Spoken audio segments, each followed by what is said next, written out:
life, every day, late at night, not okay, all I want.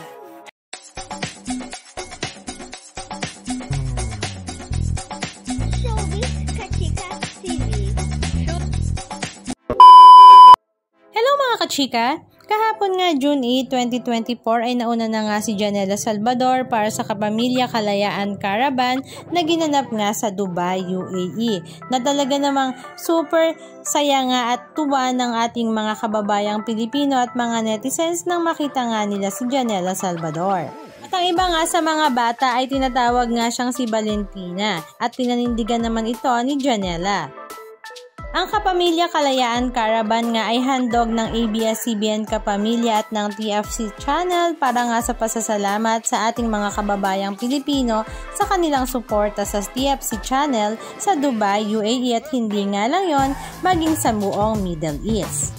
At ngayong araw nga June 9, 2024 ay ang Kim Pao naman na sila Kim Chu at Paulo Abelino ang sasalang bilang guest ng Kapamilya Kalayaan Caravan. Thank you so much for always working hard. Kung alam man yung mga reasons nyo kung bakit kayo nagtrabaho dito, I know that you guys miss the Philippines as well, which is why we get together as a community, you have these events, and I'm really glad to be a part of it. So, yeah, I hope we really just enjoy celebrating. Let's never forget to celebrate our independence, especially if we elect the right officials.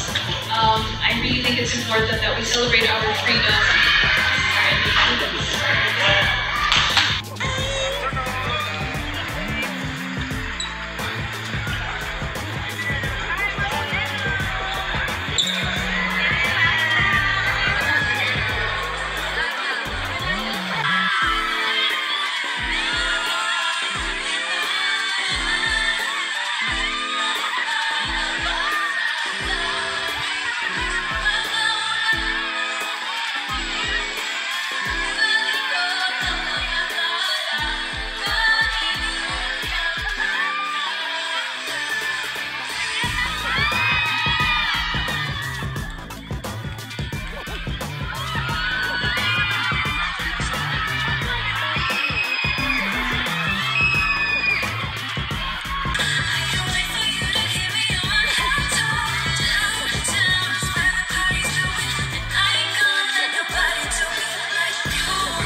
Anong masasabi nyo mga kachika? Just comment down below.